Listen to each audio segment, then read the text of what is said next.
Trapping Ain't Dead, another day, another dollar. Peep game. Thank you. It's your boy Munch.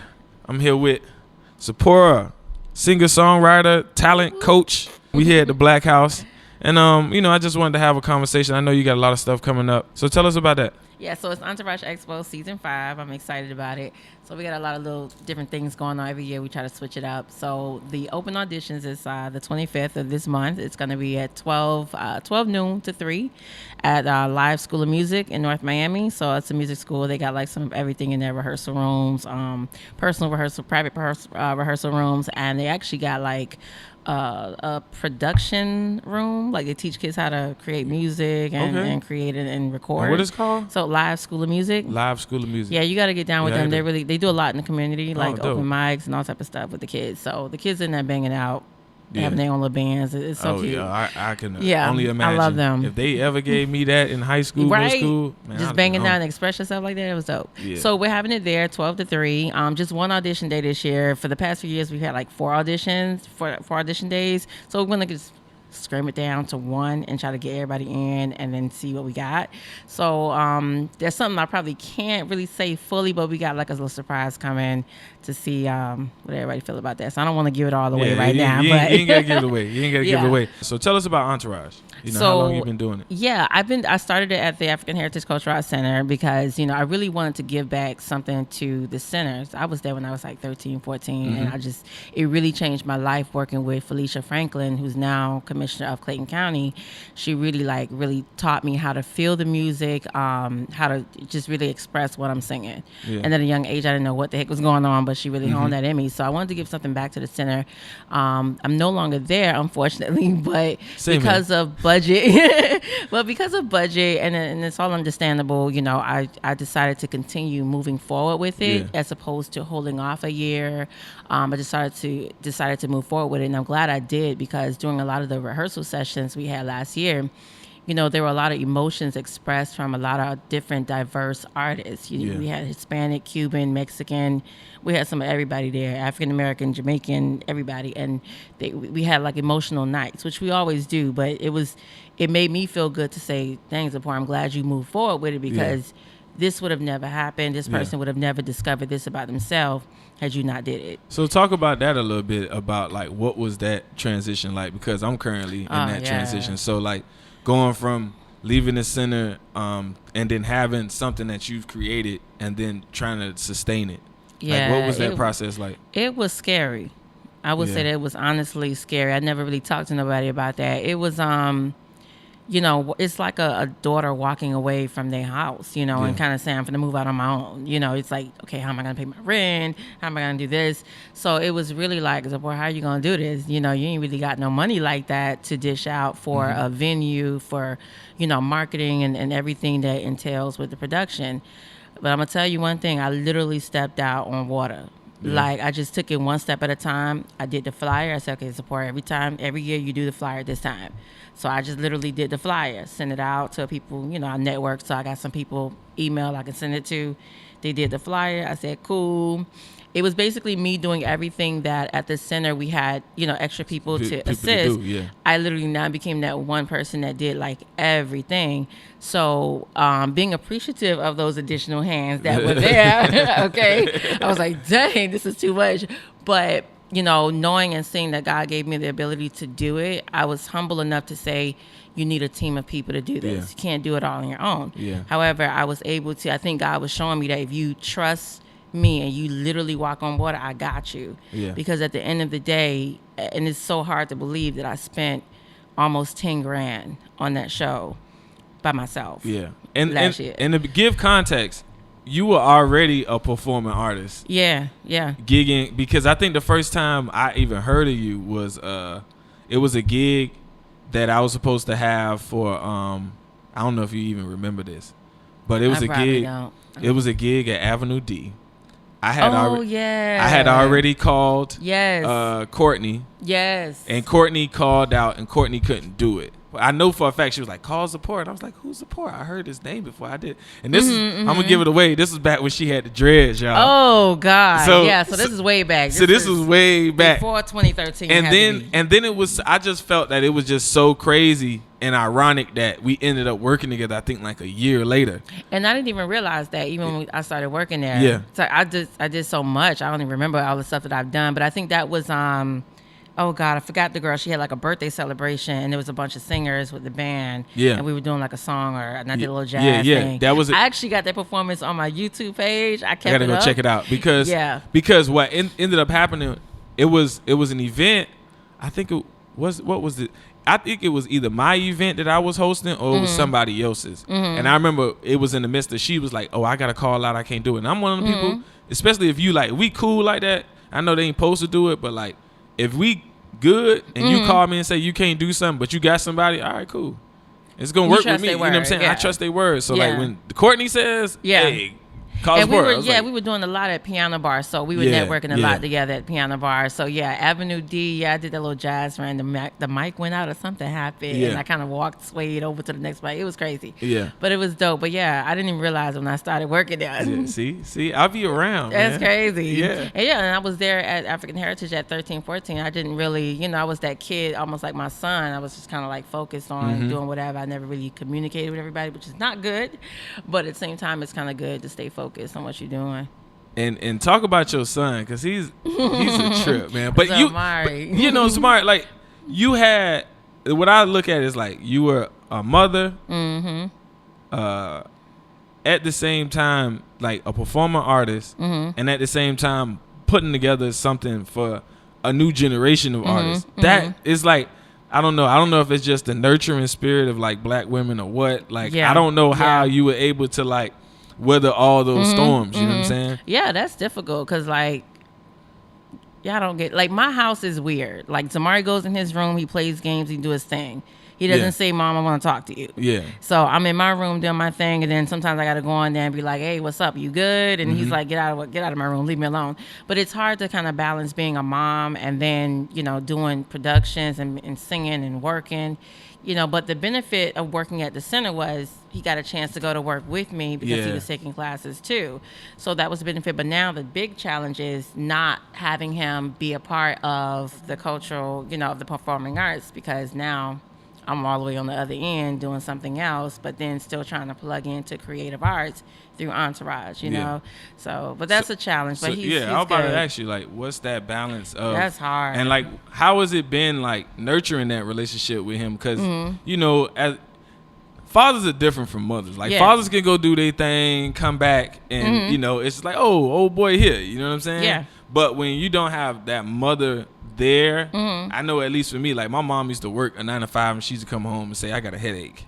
You know what I mean? So I never had that connection really like my little brother does because of it. So like how are you like monitoring that? You know what I mean? I'm trying to do better. I'm gonna tell you, I'm trying to do better, because when I'm focused and once I hit the gas pedal, it's like it doesn't even matter. My daughter could be right there. My son could be right there. Yeah. I'm like this. Yeah. And I'm just grabbing them to go with me, but I'm not really focused on what's going on with them, which is not good, but so I try to balance it. Like recently we went to the Circus du Soleil show, the Alegria show, me and Zamari. We've done little things together on the weekends. I try to watch movies with him, and because I'm in school now, so I can't really go a lot of places like I want to. So it's hard, Munch. It's hard. I would tell people, don't have no kids right now.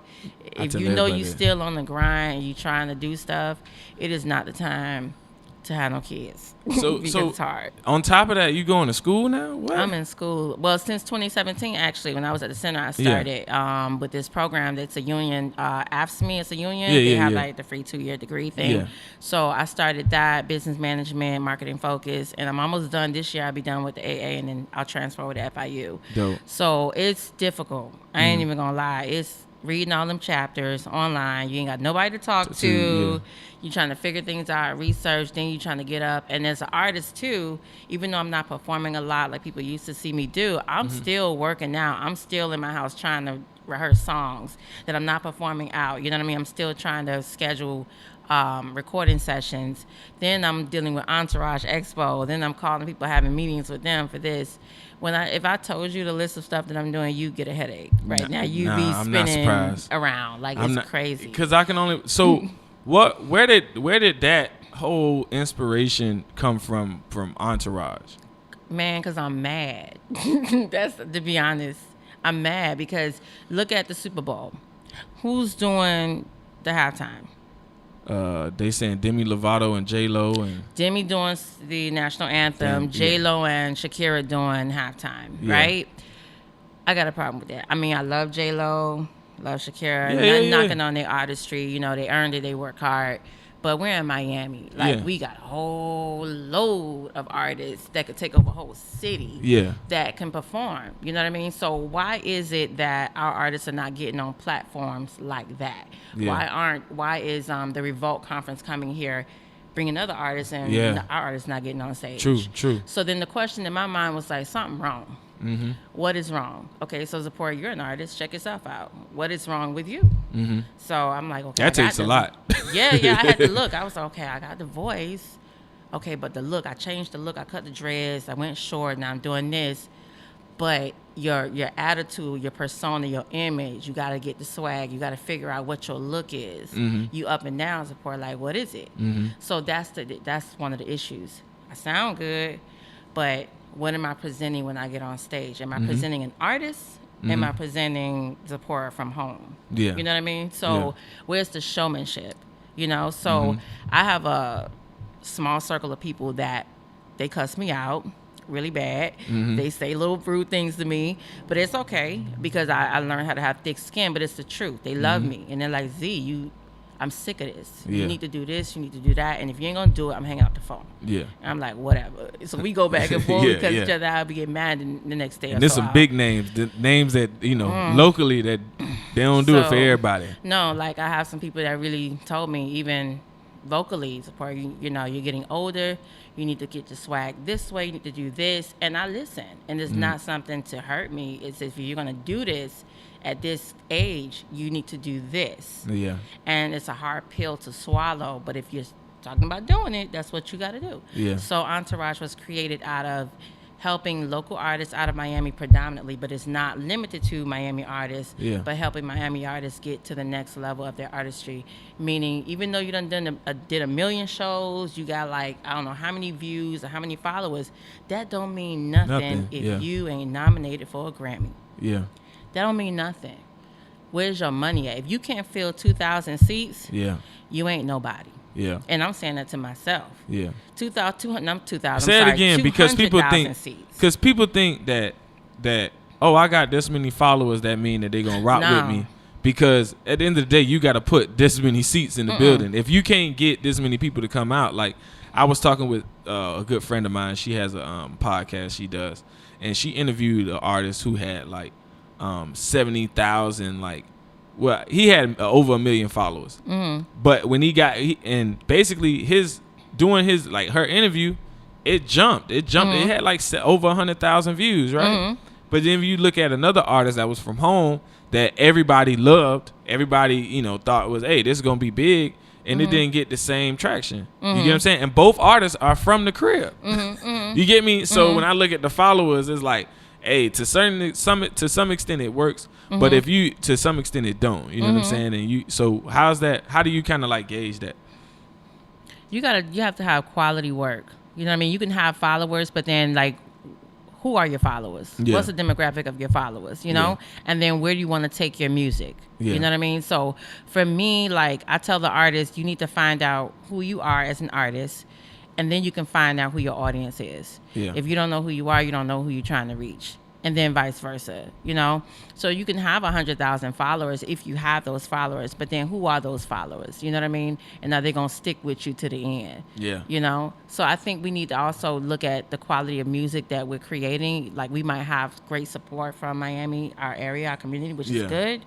But then taking it outside of Miami to Atlanta or even, let's say, Ohio somewhere. Yeah. Let's say a different demographic city. just period. Like, you look at, we call it the Chitlin Circuit, but the Chitlin Circuit is still alive and well. I mean, them small towns is where the money at. Exactly. So that's what you got to look at, a profit, because it's a business. People look at, okay, it's my passion. I love to sing, I love to rap, I love to dance, but are you making money? Yeah.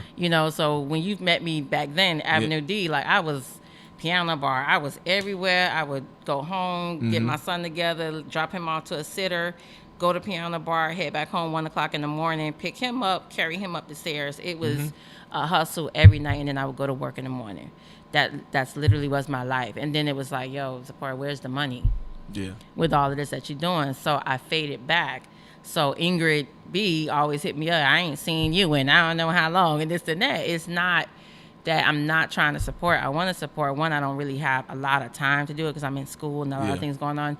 Two, it's like I'm trying to get this money up. Yeah, and I'm can't be going to the same event. No disrespect to nobody. No disrespect to nobody. I love what everybody doing. Even me in what I'm doing now. It's just like I can't. I used to show up for everybody and everything.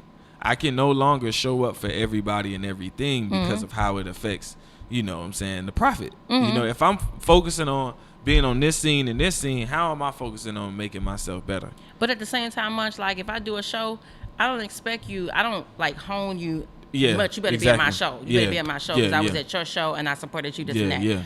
I'm looking for a new set of audience. Exactly. Because I want them, and them gonna reach other people. Other people gonna reach other people. Exactly. I know you busy on your grind, so I'm not gonna expect you to be there, and I'm gonna be mad because you ain't show up. Exactly. I know you on your grind like I'm on my grind. Beyonce can't be at everybody's stuff because she on her grind. That's absolutely crazy. If she tried to be at everybody's stuff, that would be crazy. So, you know, people have to understand that if everybody's on the grind, you can expect them to be there. You need to reach out for a new audience. You need to reach out to other people who don't even know you, because that's the ones you want to buy your stuff. So, I want to take it back a minute and talk about when you first got started in the music business. Like, when did you first, like, what was your first experience or introduction to the music business? You asking some good questions. Ain't nobody ever asked that. Because everybody just want to know the hot topics. No, Papa Keith asked some good questions, so I will give him that. He did too. PK, shout out to PK. He did, yeah. Wow. I was 15, 14, 13, something like that. Yeah. I did my first recording. Some dude, I don't even remember where I met him or whatever. I think he saw me at some school show. And he had a meeting with my mom and said, hey, I want to manage your daughter. And I was like, cool. I was an arrogant little girl. I was like, cool, whatever. So we go in the studio. I record this song called Weekend in the Big City. It was hilarious. I literally still have it on the cassette tape. Oh, man. I just thought it was like so dope. I was like, oh, my God, I'm in the studio. And it was a really expensive studio. I'll never forget, it was in Hollandale. So it was in a warehouse, which the warehouse is still there. It was a huge studio. So it was immaculate. So I was used to going in really nice studios and did one take, so I was always like a good one taker because I was very hard on myself, so I would practice beforehand before getting there. But that was at a young age. But that's the shit that counts, though. Yeah, I didn't know what I was doing. I just knew that I wanted to be good in the studio, and I was in choir anyway, so I had a hardcore teacher at Drew Middle. Shout out Drew Middle Barracudas. So I had a hardcore teacher. She didn't play that. I was just taught to be perfect everything that I do. So that was my first studio recording at that age. Of course, I was singing at a young age in church. I hated it. I never wanted to do it, but I was forced to do it. So I did it, but I didn't really want to do it until I did like a little show or whatever in school, and then that was it. So that guy found me. We did it. At some point, I got really big-headed. And I told him I ain't want to work with him no more. Don't ask me why. I was just a very moody kid. I'd be like, one day, I don't want to do this no more. So I told him I didn't want to work with him no more. He was like, what? What do you mean? I invested all this stuff. And I was like, whatever. And then my mom never got involved, so I just left it. So after that, I linked up with, so I'm a go-getter. I linked up with Big D, Derek Baker. Yeah. So he know me from way back, like 19, 20 years old. Dope. Yeah, I just had my daughter, so I got involved with Ingram Singers, and that was interesting. I had the red dreads, and they were like to hear this short, and we did a few shows, and then I faded out of that too. I went and got saved, and so Lord, I ain't trying to be funny with it, but I say that in so many ways, sarcastically too. I went and got saved, and I called D, and I was like, wow, I can't do this no more because I'm serving the Lord. And D did not try to keep me. He was like, okay, no, whatever. And I was like, what? And I'm thinking to myself, you ain't gonna try to talk me into it. That's something I've heard. Me and D have seen each other on occasions. And I've seen him out, but I don't think we've ever met. But every time I've ever heard of like Big D, That's been like a normal thing with him. He's very 100. Okay, like yeah, super 100. So super. that would he gonna tell you straight up. So my thing was with D was like mature your voice. So it was like I was in artist development mode with him, maturing my voice and doing writing sessions and stuff like that, and then getting with Ingram singers to help mature my voice.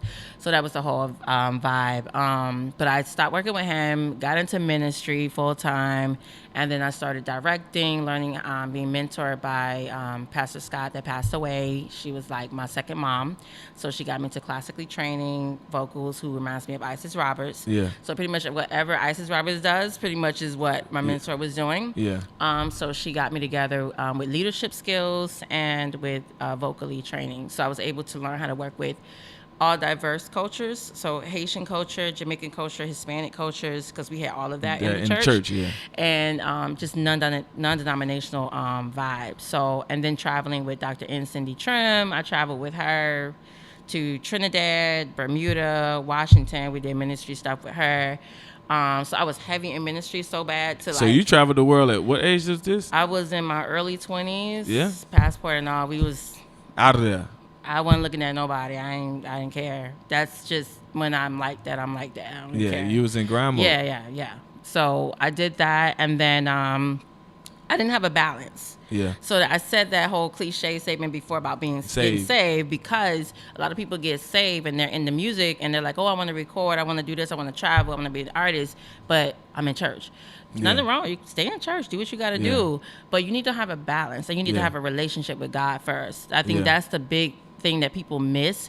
You can go to church all day, but like, how is your heart? Like, are you going to help your coworker get something to eat if they need to, if you can help them? Are you going to help the person on the bus stop get a ride somewhere if they need? Like, where's your heart? Yeah, exactly. So that's my thing about the whole getting saved thing. And then I don't think I should have stopped working in the industry at that age because I got saved. I just didn't know any better. I was just, you just wanted to slow down. I was just like, I'm saved and I don't think I can do this. I ain't gonna lie. You know, I got to a point like that too. I didn't get saved, but I got to a point where it was just like I was doing a little bit of everything. I was hustling. You know what I'm saying? So I was the host. You know what I'm saying? I'm the sound man. You know what I'm saying? I'm the connector in the middle man in the shows. So I'm like, hey, you wanna get a 15-second spot? All right, hey. Or hey, you want to get your single played? All right, cool. I'm the sound man, okay? I could get it played because I control all this, okay? So that's the stuff I was doing, you know what I'm saying? I was just hustling. And then, you know, this was like the early Wynwood phase, Avenue D. Avenue D helped me in that promotion because I wasn't putting myself out there. When I got to Avenue D and they gave me the opportunity to do a show, they was like, you know everybody, Munch. You should go promote a show. And I was like, nah. I'm just a sound man. And they just kept pushing me. Shout out to Will, man. He just kept pushing me. Like, go do it. Now, mind you, these white folk, they didn't give a damn. They were trying to make money. You know what I'm saying? But they were like, you know a lot of people. You got some good people, like good acts, and you bring good acts in. This is what you need to do. That's so the plug. They gave me a space at Avenue D without paying shit. Like, I remember you talking about Avenue D a lot. Yeah, I never paid. Like, so every event we did, except for the Clubhouse event, I never paid for those events. So the mix show live that I did, I never paid up front. That's why I always made sure the artist got paid because I was like, I'm not getting paid. I can make the money I'm making in 2-3 weeks. I can pay for all the artists. You know what I'm saying? Because we was getting Thursday night, Friday night, Saturday, and Sunday. You was guaranteed that it was going to be shows. And I was making, I make like, I think it was like $150 a show. So you getting like $600. If you getting other people like celebrities come in, you get more money. Right. So $600 that could take care of one band. Another $600, and this is per week. So I was like, I could take care of this person. I could take care of this band. I could take care of this band. I'm like, so that was what I was doing. That was around the time that Smooth Teddy was out too. I don't know if you remember him, that. Yeah. So Smooth Teddy was some cats, I think, from down south, out of down south, and they was doing Smooth Teddy.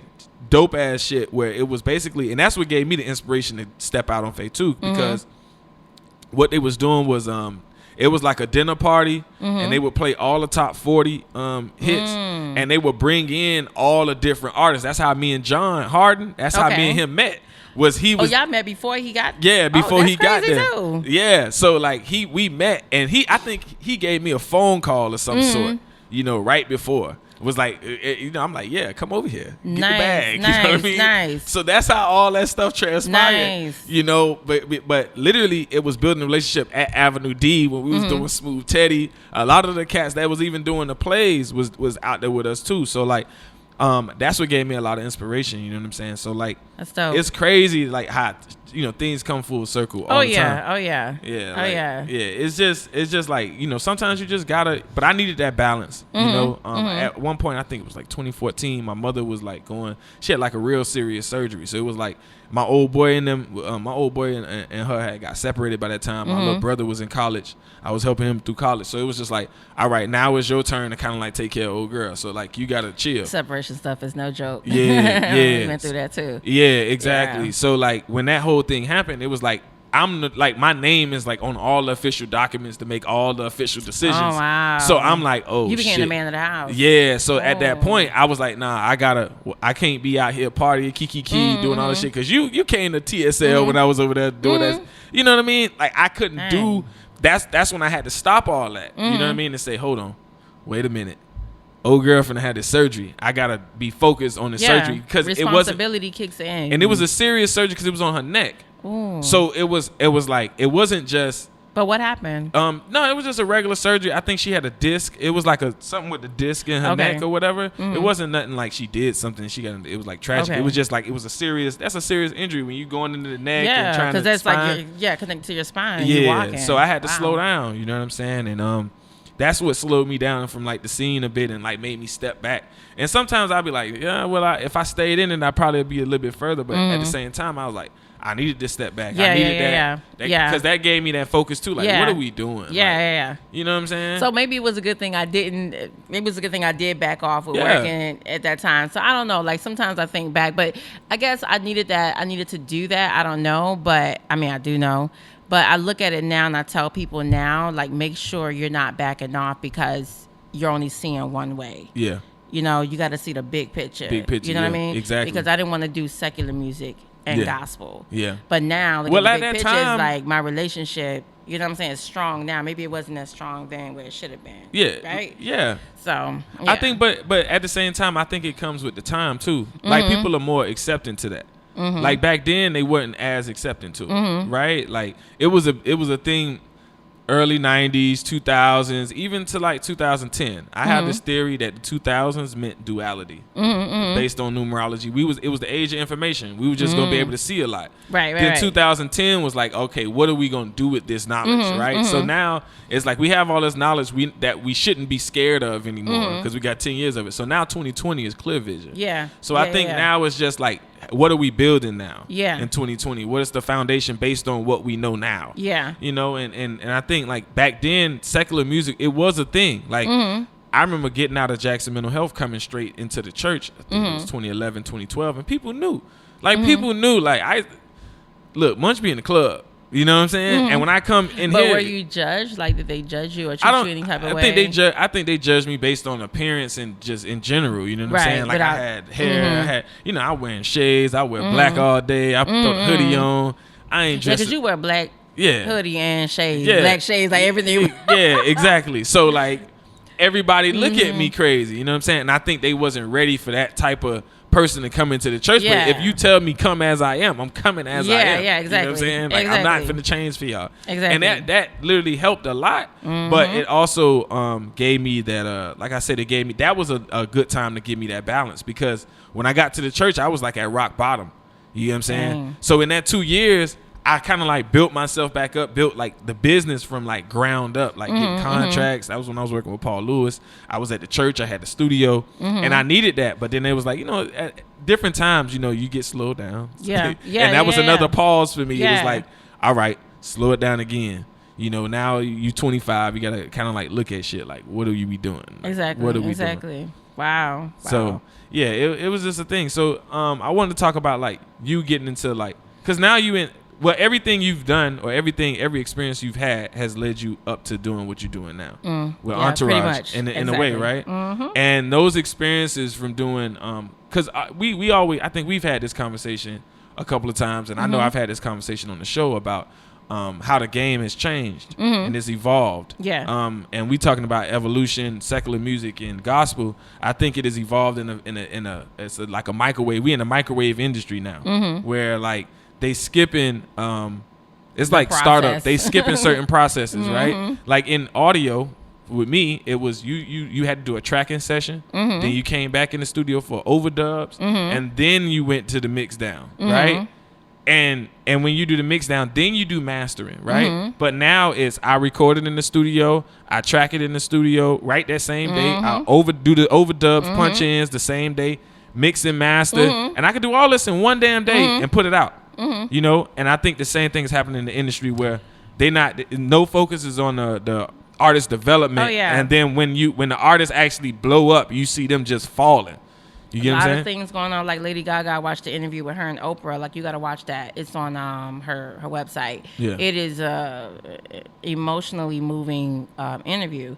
So with artists, like, people have a lot of things going on. Like, I got stuff going on that nobody know about. I go through my own stuff. I got a lot going on. I need time for myself. Yeah. I don't get enough time for myself. So what happens? You eventually blow the heck up. Yeah. Everybody leave me alone. Like, people don't know I go through that. Leave Summer me Walker alone. You know what I'm saying? They say Summer got like social anxiety or something like that, and she going through it because everybody want to take a picture with her, and she just ain't ready for it. You don't have your time to yourself. You need that moment. So a lot of times with Entourage, we've added a therapy component to the sessions. Dope. So I have a young lady who I've partnered with, who I met at the center, who I just ran into again out of nowhere last year, who came in and spent about 30 minutes with each of the solo artists, and to see the amazing effect that she had. She's a certified therapist and psychiatrist, all of that, and vocal coach as well. You might as well put a name out there. I'm not going to do that, but she is, eventually you'll see, I'll be able to say her name, but she is ridiculous. Yeah. Like, to see her touch them, and in 1 second, they understand what they're doing wrong. Yeah. Bomb. Yeah. And then a lot of things were psychological. Yeah. You know, because Trauma. a lot of the artists we found during the sessions are going through some really heavy things that brought me to tears and made me want to go and where they at, like, what they can't get away with this. Who are they? Like, you know what I mean? Exactly. So it was some really personal things mentioned, and we signed confidentiality agreements so a lot of artists can be comfortable to know that none of what is spoke about in those sessions is coming out of that room. But in order to get them to get on stage and to be effective performers, we got to get here. Yeah. And then we get here, then we can get here. We get here, then it can come out. Now, see, that's different. And the reason being is because I asked about artist development, and you went to mental health, right, and therapy. And I remember playing ball, one of the biggest components of playing football. They made us, everybody, I never forget this in college, they made us go to sports psychology. Really? They made us go to sports psychology. I didn't know that. And sports psychology talked about the mental health and the mental aspects of sport. Like playing, like having to play ball, and then if you make a mistake in the play, how do you quick memory, forget it, go to the next play and focus. Crazy. Even when I see a lot of players like Derrick Rose, you may or may not know, but Derrick Rose plays basketball. Derrick Rose had a traumatic injury, being he tore his ACL. That's a big injury. That's a career-ending injury, right? So the trauma behind that career-ending injury, the pressure behind it, and he kept getting hurt. And it's so heartwarming for me to see him bounce back now and have the years he's having now, because before, early in he was like number one in the draft. He tore he was the fastest guy. He got MVP. He was doing good, and then he tore that knee, and it was just like he wasn't the same for a little minute. And I always kept saying, it's the sports psychology. It's the sport. It's up here. That injury is up here. It is. He don't want to. Every time he make a move, he don't want to do it because it's up here. Yes. When I looked at not even even with Kobe, a lot of it, sports psychology, you can find out with injuries. It comes from injuries, right? And deficiencies they know they have in the game now, because they live and die off the little special move they got, and they're very prideful and got a lot of ego. Yes. So when they don't have that, it's like, okay, and it could be, I know it could be real tough going through these auditions. Oh yeah. Going through going on stage. Oh yeah. It's nerve-wracking. People get butterflies. I get butterflies just speaking sometimes in public. I had a meeting last night, I'm not like I have to make sure I know exactly what the fuck I'm finna say. I hate speaking in front of people. Oh, I hate it. So I think it was just nice, and I think it's the best shit ever that you taking that component and actually instill it in the youth, because I don't think it's happening or it's around not. anywhere. You'd be surprised. The things that were exposed, and it helped them to better perform. It was crazy. So that little situation of hitting a certain note became easy because now we talked about this issue. And it was like, oh, okay, and then hit the note, as opposed to saying the key is here, hit the note, breathe. They can do that. Yeah. It's just something meant going something in the on. brain. Yeah. I remember going back to the center. I remember Tracy used to do Young Byron, by the way. She used to do when she was at the center, she let us be in her hip hop class. She's dope. I love her. So yeah, of course, right? She's the best. I'm gonna have her on the show soon. Yeah, she's amazing. Tracy comes on the show. Well, yeah, Tracy basically was in class, and she was in the hip hop class, and it was like this spin. And her class is like really intense. You gotta audition for the same part every day. You gotta be on your A game every day in her shit, right?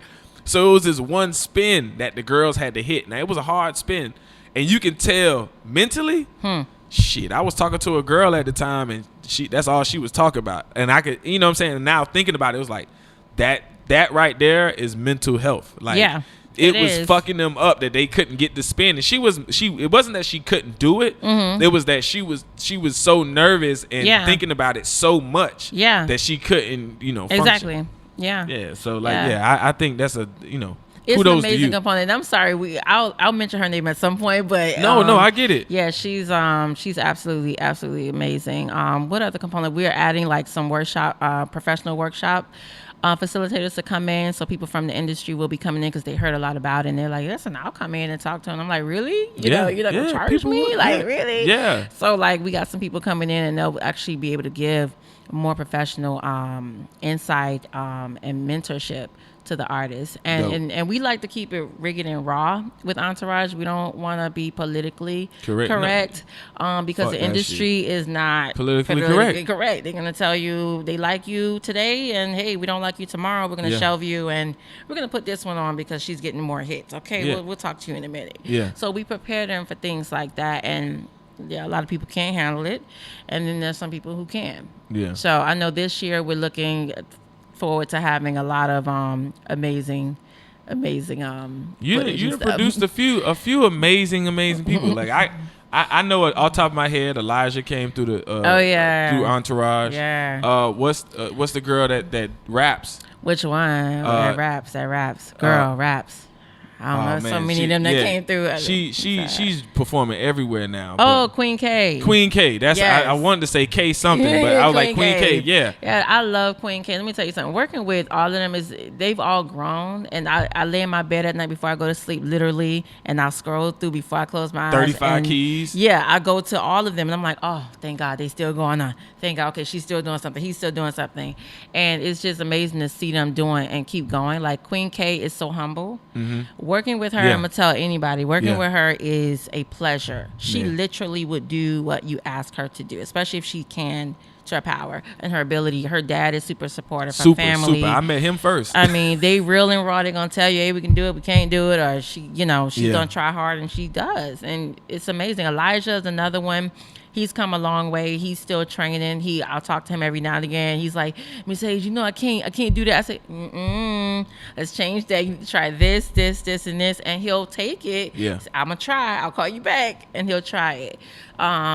Who else? We got Reese. He's one of our mentors. He's been with us since year one. Yeah. And he takes the artists literally. He's doing music videos with them. He's doing recording sessions with them. Yeah. They doing all type of stuff, and they create bonds and relationships. Like they're like sisters and brothers now. Like, You done created a whole new community. Like they all love each other. Like if we have a room right now with all of them in here, they all like, oh my God, I miss you. And it's crazy. You know what it I think the name is like ethnicity models or ethnicity models. Yeah. Lashana. Yeah. It reminds me, what you're doing with Entourage reminds me of what she's doing. Yeah, she said the same thing. People. Yeah, she said the same thing. It's amazing. Yeah. And have you worked with Miami Gardens, the city of Miami Gardens, with a lot of the initiatives around Jazz in the Gardens? Not as of yet, to be honest. That's one of the plans. So I made a connection with Oliver Giver. I made a connection with him. So we good with face and name now. It's now to get in the meeting. And I got you. Yeah, that's been in the works. I'm like, I gotta get in the meeting. OG. I gotta get in the meeting. You see it. You see, we coming. Yeah, you know what I'm saying? I'm gonna tag and be like, look, dog. Yeah. We have to. I did approach the City of Miami Gardens for a rehearsal space last year, but financially it just wouldn't work at that moment.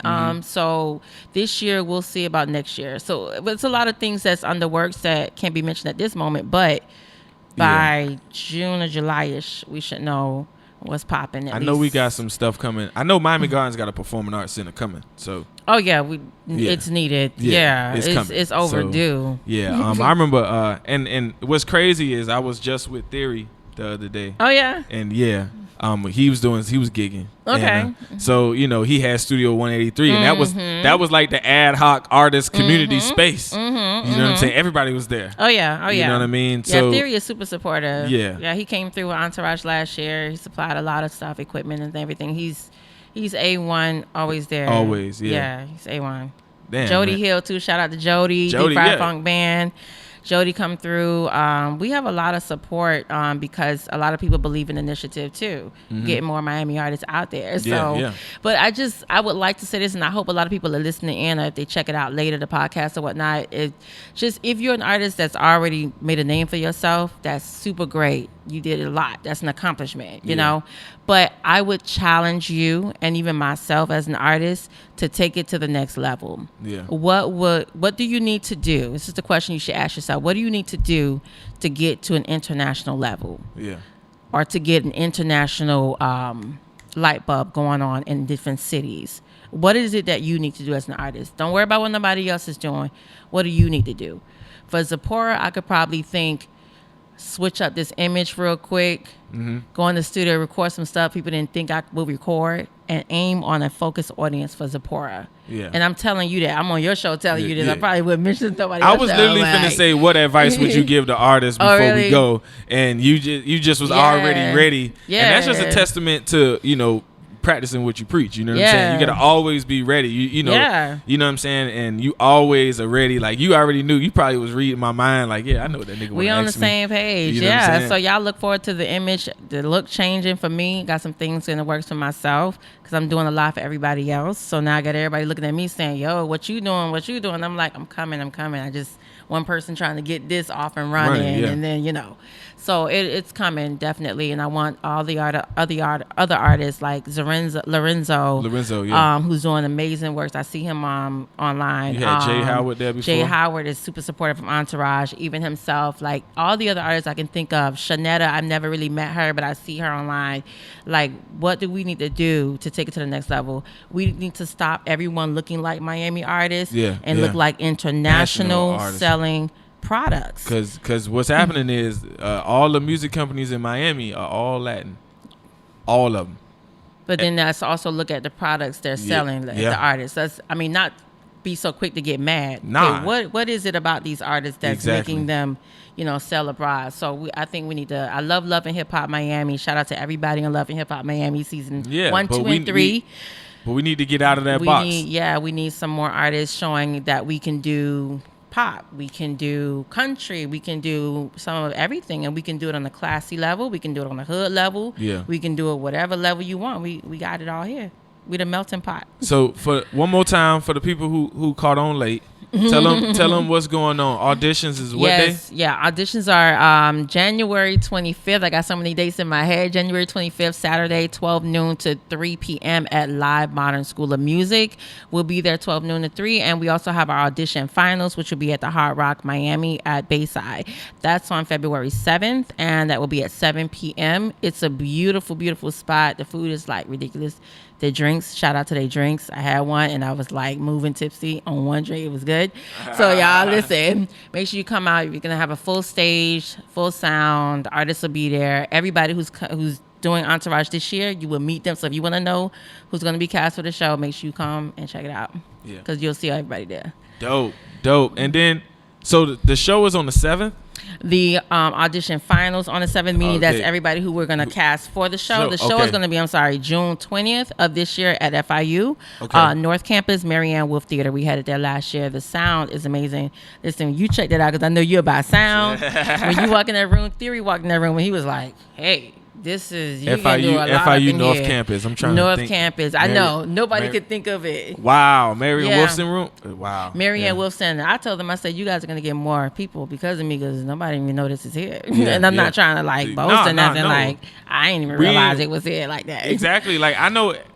People go to they have a festival at FIU, but it's always outside. But it's outside. Yeah, that's huge and that's outside. But that theater inside is made for recording, and it was remodeled recently. And even Jody Hill and Theory checking out the theater and getting their take on it on the board, the newest board. I don't know if you know the newest board, whatever the newest board is. Yeah, they got new digital, Midas or Behringer. It's an amazing theater. You have to check it out. Anybody that's looking for a theater for concerts or rental, it's amazing. And the staff is you ain't gotta yell, you ain't gotta go look for nobody. Everybody there. Dope. So in the meantime, where can the people find you? Zipporah Live, not Zipporah Live. I changed it, y'all. I'm Brandon. Zipporah Hayes. You can find me on Instagram. You can find me on Facebook, Twitter, but I'm hardly on Twitter. So Facebook and Instagram, and also my website is zipporahhayes.com. And where could they stay up to date on Entourage? Go to the website, entourageexpo.com. Also at Instagram and Facebook, Entourage Expo. Dope. All right, y'all stay plugged because a lot of great things happening. Yeah. Trapping ain't dead. And we out. Thank you for having me. Peace in the Middle East.